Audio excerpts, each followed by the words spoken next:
Hi everyone, this is Jailan and welcome to the rest of today's live session. So earlier we were talking today about connecting to your child and using humor as a way to diffuse stressful situations and connect and get through to your child and ask for cooperation. And unfortunately we were interrupted because my daughter was a bit cranky and needed to go to bed, so I had to cut the session short and practice my own positive parenting and be a responsive parent. So I apologize about that. I was hoping to cover everything in one session, but we can talk about the second point now. So if anyone logs on, we'll be talking about the second point, which was using humor to connect with your child. And what I'll be doing is I'll have to be editing the first video because usually I'm not comfortable letting our daughters' video or pictures or our kids be on social media. So I'll be uploading the first half of our talk later today to Facebook after editing the last part where she's in out, just because that's our family policy of not putting our kids on public social media. So you'll still get the first half, but later in the day. And in the first half, we talk about connecting with your child as a means to get through to them when they're in an emotional state. So I started talking about the second point, which was using humor to connect with your child. And what I started to say was that I usually recommend being funny and playful with your kid in everyday situations when you want some cooperation, because kids are little people. They want to have fun, they want to enjoy themselves, and oftentimes we're overwhelmed, we're exhausted, we just want to get through the day. So we forget that. We start focusing more on getting things done. We become very disciplinary at times, and we sometimes ask too much of them, or too much of them in a really strict way. And we have to remember that they are little kids, and they learn best through playing, because that's their natural way of learning. They learn, their social skills through playing. They learn to develop their fine and gross motor skills through playing, and they can also learn socially accepted behavior through playing as well. And they can also understand house rules through playing as well.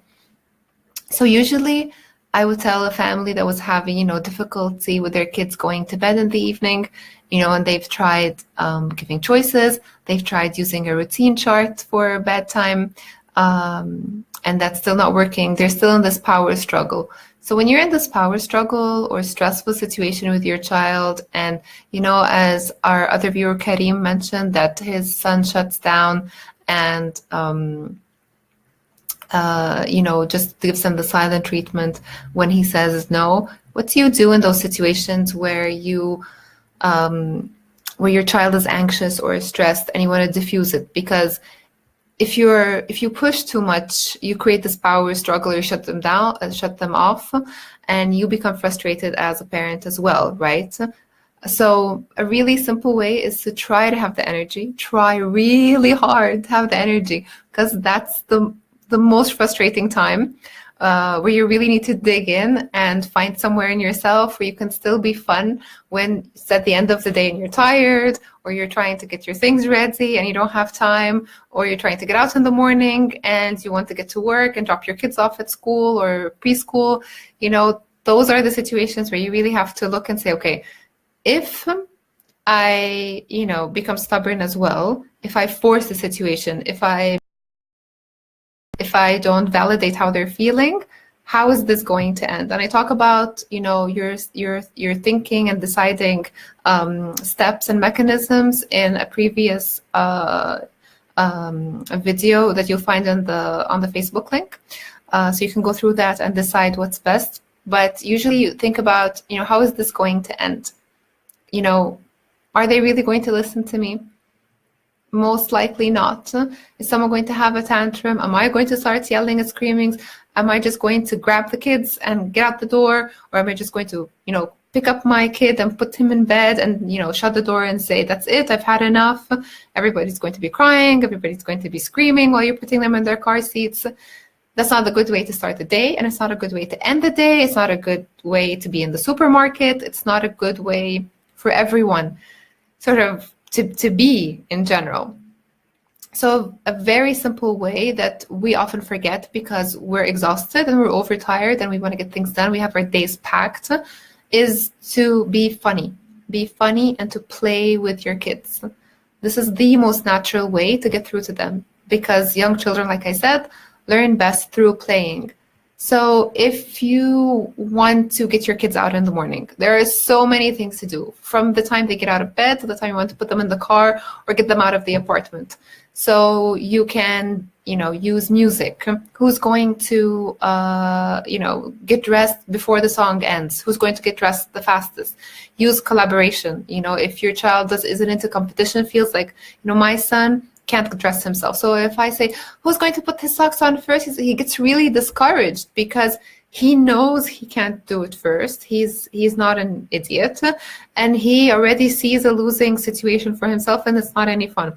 So what we do is I say, let's put on, each other's socks before dad's socks, for example. Or can we put on our jackets first? The two of us, let's help each other before, my husband and our daughter get ready. So we have these teams.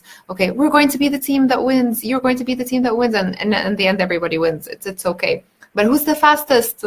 Who can do it the fastest? And that is a fun way to get cooperation, get things ready instead of standing there and saying, you need to put your jacket on. Should I do it for you or do you want to do it yourself? Or if you don't listen to me, I'm going to start counting to 3. Then I'm going to have to put it on and you're going to be crying. 1, 2, 3. And then you have a screaming toddler. Sometimes you have to do that. And sometimes you can think about being funny and playful. You can, use song as a way. For months, I used singing, the tune to the wheels on the bus while getting my son dressed, or this is the way, this is the way we put on our pajamas, this is the way we put on our t-shirt, this is the way we put on our jacket. And that really works well when kids are younger, say they're 2 or something. Or this is the way we clean up our toys, this is the way we clean up the blocks. Just, playing and having fun and using music. That's a great way. Asking them who's the fastest, seeing, can you get to, my son gets dressed gets ready for bed really well on, not on his own, but cooperatively. Once you actually push him to get moving and get into his room or go into the bathroom, he has no problem brushing his teeth, but you just have to get him going first. And that's the first part that's the most difficult. And every night I use a combination of factors. It's either, I'm going to get you, go, or dad's going to get you, go hide from him, inside, or I'm going to use the bathroom first. I'm going to brush my teeth first. Can you be the faster one? I'm going to count to 10 and then we go. You can use all these fun ways to get your child to cooperate. And then everything sort of after that is done more peacefully, because when you are facing a stressful situation or an anxiety causing situation, if you know every day that getting out in the morning is a struggle and you're already stressed about it, be 100% sure that your child is also stressed about it. They pick up on that stress. They know that getting out in the morning is a situation, maybe not on a conscious level, maybe not in thinking step by step where it goes wrong or what goes wrong, but they know on a conscious level that this scenario doesn't usually end in my favor, or this scenario gives me anxiety and stress. So they're like you, they're already coming into it filled with subconscious stress or feelings of worry, and that manifests in them acting out or becoming more stubborn or just showing more anxiety overall. And anxiety and stress are manifested in what we call as acting out or inappropriate behavior, because when children are that young, they don't have a way of expressing stress. They don't know how to label it. They don't know what it feels like. They just know they feel something's off, something's weird, I don't like this. I don't like where this is going, and I'm just going to act out based on that.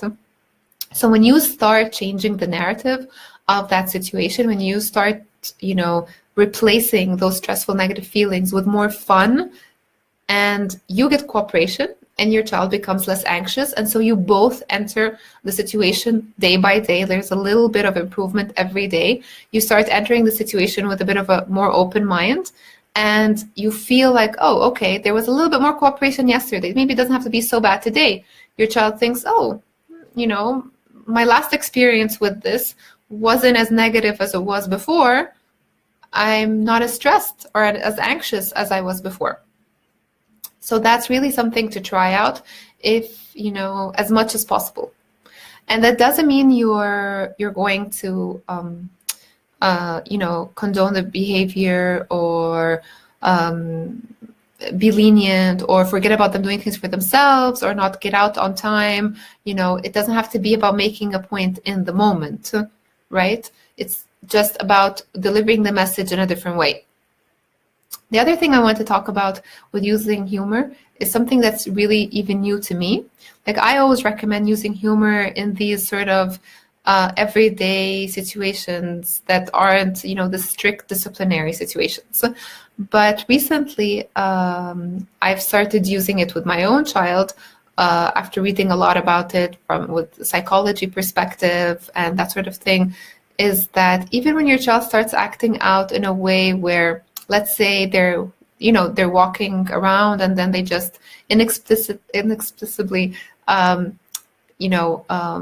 bump something and it falls over, or they just push a kid, or they go to hug someone but end up biting them, or these unexplained behaviors that seemingly look normal or, positive enough from the outside, and then there's suddenly an unexplainable turning point and it becomes either violent or destructive or, unacceptable in some way or another. And we lived through that for several months, and that was very distressing for me, because what I did was, I described the rules, I set consequences, I gave choices, I did everything, but it just kept on getting worse. And I have to admit that was pretty discouraging as a parent educator to be in that situation with your own kid. But we're all parents and we're all learning. And I tackled this as I would do with any of my clients. And I dug deep into the research and the psychology about it. And basically, sometimes when kids are feeling stressed or anxious, like I said earlier, not about a specific situation, but in general, or a situation that we can't identify. So with my son, I was able to identify more or less that, the presence of his new sister, who's 8 months old, might be an anxiety-producing thing all day long, because he has this kid who's crying all the time, or crying a lot, and every time she cries, mom or dad have to go to her. She's getting a lot of other attention. She has 100 diaper changes in the day, and he goes to the bathroom on his own. He doesn't need any help there. He's able to play on his own most of the time. She needs a lot of attention, so that she doesn't roll off of something, so she doesn't eat something that she's not supposed to, she doesn't put something in her mouth that she's not supposed to. So there is this other person with him now suddenly who's competing for his space and attention, and also, touching his toys, being noisy, and not just requiring attention, but all this visual and audio stimulation as well going on. So what you can do in these situations when your child does things that are inexplainable, even if they're slightly bit violent, but not biting or against the person, is you can still use humor. And that was very surprising for me, and it actually really works. It's amazing. So let's say my son or a child flips over, is walking past the table and flips over their sippy cup or something, or just pushes the whole box of toys off the table and it's all over the place and just stands there looking at you. You're going to think, what a spoiled brat. Why is he doing that? We were sitting there playing, nothing's wrong. Why are you acting out? Why are you doing this? We have to first understand that every behavior has a reason. That might give you some calmness and time to think calmly about it, and not think that your child is doing this to upset you. Your child might be doing this to get your attention, but their intention is not to upset you. So if you think about that, that might give you a moment to think about a calm alternative, instead of, stomping over and saying, well, I'm just going to pick up all those toys and put them in the bin or put them away in the cupboard until you're ready to be, to play softly or stop throwing things or whatever. That is one way to think about it. But the other way to think about it is, why is my kid behaving this way? What is the message behind the behavior? What is the emotion behind the behavior? What is triggering this kind of behavior, right? Because you want to kill the cause and not suppress the symptom, basically. Or you want to teach them, if they're feeling a certain emotion, how to express it in a healthy way. So in a situation like this, you can actually use humor and still deliver a message. This behavior is unacceptable. And that's very surprising. And I had my doubts, to be honest, but it really does work. We've been doing this for like 3 months, 2 months, and it's really transformed him completely. And I just keep doing it more and more and seeing more opportunities to do it. So then in the situation where your kid flips over the toy box, what you can do is just, instead of going over and saying in a very firm tone, did you flip over that box? You know you're not supposed to flip over that box of toys like that on the floor. You have to pick up all your toys now. And usually what happens is your child says no. So you escalate and you say, well, if you don't, I'm going to start counting to 3. And if you don't pick up your toys, I'm going to put them all away. And you start counting. And your child doesn't pick them up. So you take the toys, and you put them away, and your child starts crying, and it doesn't end. It doesn't end well anyway. So what you could do instead is go over in that situation, pick up your child, tickle them, do anything physical that's positive, like cuddly, tickling, just swooping them out of the situation. And in a fun tone, which sounds completely counterintuitive, and I agree, but hear me out, in a fun tone, say the same words and say, did you flip over those toys? Did you just flip over those toys? Did you really do that? You know you're not supposed to flip over those toys. Now what are we going to do? Who's going to pick them up? Are the fairies going to come pick them up? Is the turtle going to come pick them up? Or we're going to pick them up, And just be fun about it. And it sounds completely counterintuitive, but actually if you break it down, you are going through the disciplinary steps. So you're describing what happened, that you flipped over the toys. You're saying that's unacceptable by saying, you're not supposed to be doing that, and stating house rules.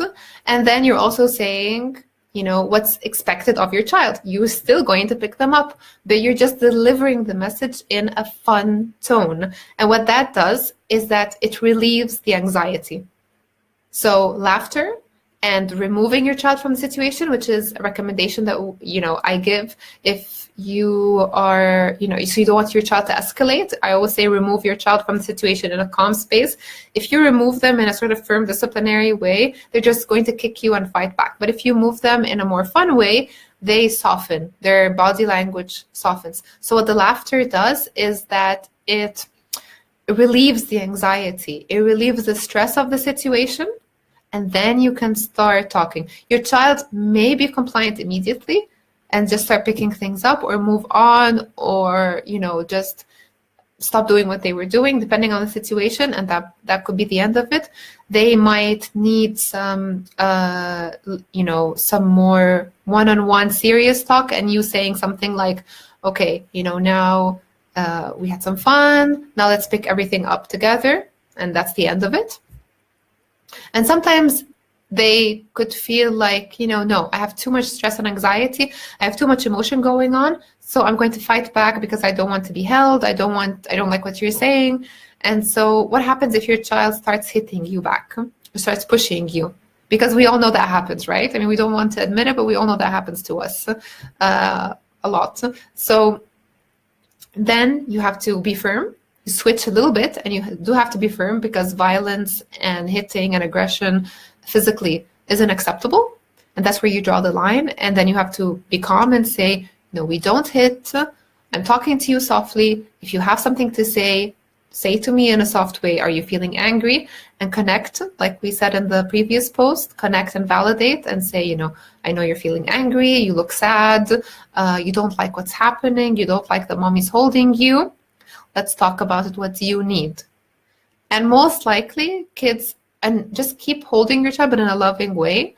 What usually happens then is that your child starts crying. And most parents might think then, oh, I failed, right? This scenario has failed now because we're in a crying situation.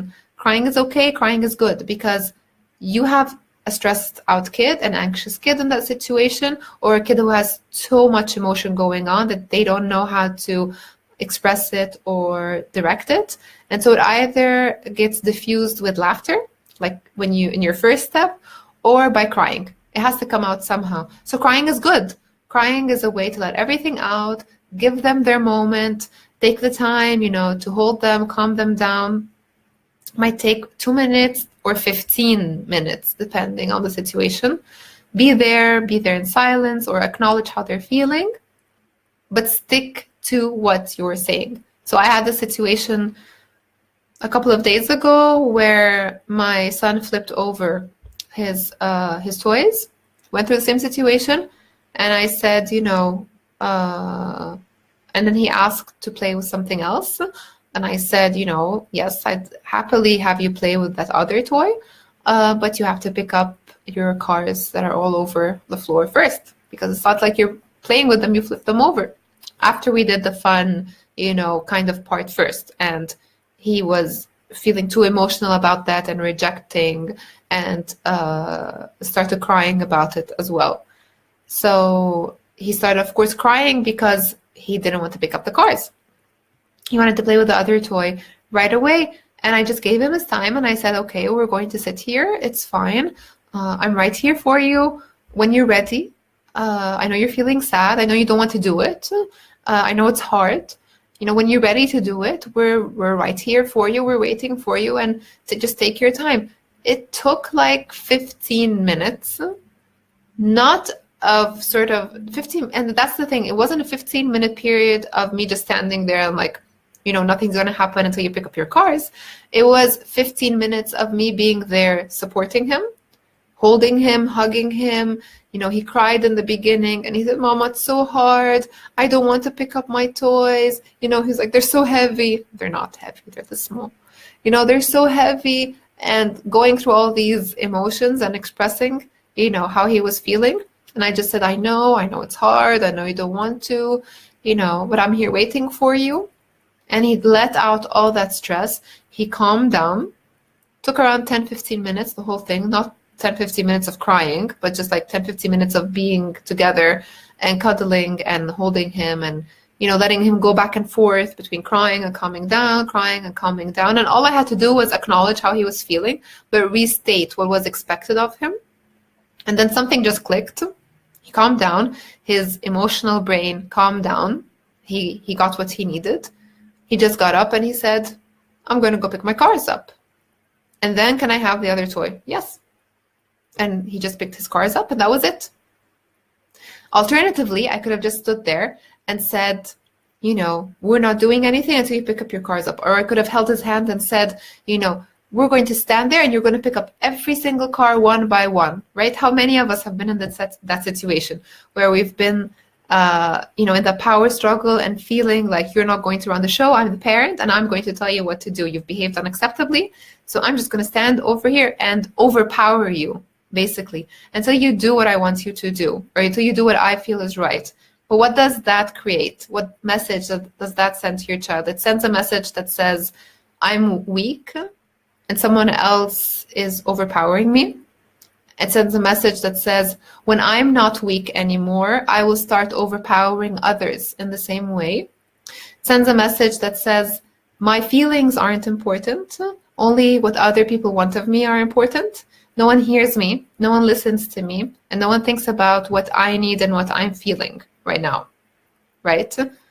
So, and then when you use humor and compassion and empathy and connecting, that sends a message that's age appropriate, because you're using fun with a 3, 4, 5-year-old to start with. It sends a message that his feelings are important. It sends a message that he's heard.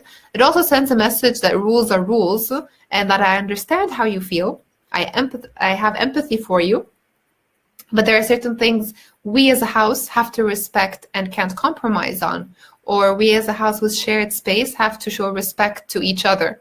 So it's a completely different message. And I want to ask you, what message do you want to send to your child? What message do you want to instill in them? Is it the first one that has to do with overpowering and lack of empathy? Or is it the second one that has to do with respect and, you know, showing more empathy and kindness and respecting him and showing him how to respect others in the space as well? So those are basically the 2 points I wanted to talk to you guys about today. If you like what you hear, join my Facebook group. It's a new Facebook group for internationally for parents who are interested in learning more about positive parenting, so that you get notifications about everything that I share. I'll share daily articles in it on positive parenting. We'll do live sessions on it. You get, updated information about webinars and courses that are online or maybe happening in your community. It's also a great place to start meeting like-minded people who are interested in positive parenting and just asking for advice. Hopefully we'll grow into a big community. I already have a community group for parents in Munich that's almost 300 families are on there. And it's been amazing seeing how everyone's become active. And I just decided, why don't we make this an international thing? So people, I've gotten requests from people from all over the world to join our Munich group. And unfortunately, that's a local group. So now there's a community group for families everywhere to join, ask questions without being judged in a safe space, get advice. That's all related to positive parenting with young kids. So the link is in the group description. You'll find is in the event video description. You'll find it there. So you can join it through there. And if you want to contact me personally, just send me a private message via the Facebook page, and I'll be happy to get in touch with you. If you have any questions, you can send me. If you want a live session talking about a certain topic, send it in the comments or send me a private message, and I'll add it to our live session series. To see the first part of today's video, I'll be uploading it within the hour, hopefully, because like I said, my daughter was upset the last 8 minutes, and we have a policy not to show our kids on social media. So I'll be editing that out, but uploading it, unfortunately, we might lose the likes and comments, but that's okay. I'm fine with that. That's important that you guys just get the message and get the information. So if anyone is listening, has any questions, I see there are a few people watching. Just write in the comments. Let's see. Thanks for the likes. Okay, so that's it. And if you have any comments about what you want to hear about later, just let me know. So that's it for today, and thank you for listening, and thank you for your patience with the first half of this talk. And till the next time, next talk next month, hopefully. Bye.